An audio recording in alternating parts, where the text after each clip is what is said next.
Sans que vous ne le sachiez, je vous donne quelques exemples. Vous voyez, on importe beaucoup de fer, par exemple, de partout dans le monde.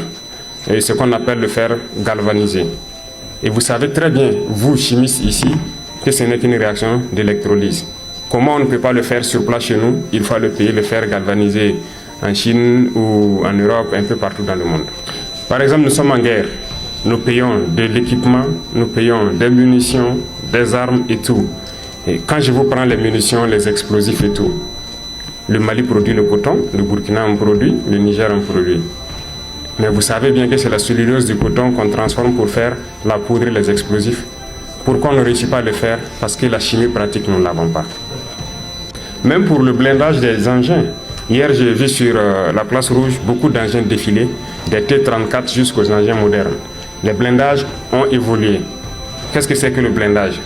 C'est un modèle d'acier et c'est par la chimie que les gens ont pu comprendre qu'en ajoutant tel dosage de carbone au fer et ainsi de suite, qu'on peut créer un acier particulier.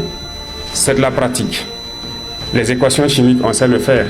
On sait bien que si on ajoute tel dosage de carbone au fer, ça nous donne de l'acier, ainsi de suite. Mais pratiquement, est-ce qu'on arrive à créer le blindage? Pourtant, on est en guerre. Et c'est la chimie qui nous permet de le faire aussi. Dans la même lancée, vous voyez tous les types de missiles que la Fédération de Russie peut développer. Et le dernier en date, c'est Oreshnik, qui fait trembler le monde entier. Qui n'aimerait pas l'avoir? Mais rien que le carburant de tout ce qui est missile, c'est de la chimie. Est-ce qu'on arrive à connaître, nous, pratiquement créer ce carburant et essayer de créer un moteur pour faire propulser une fusée ou un missile?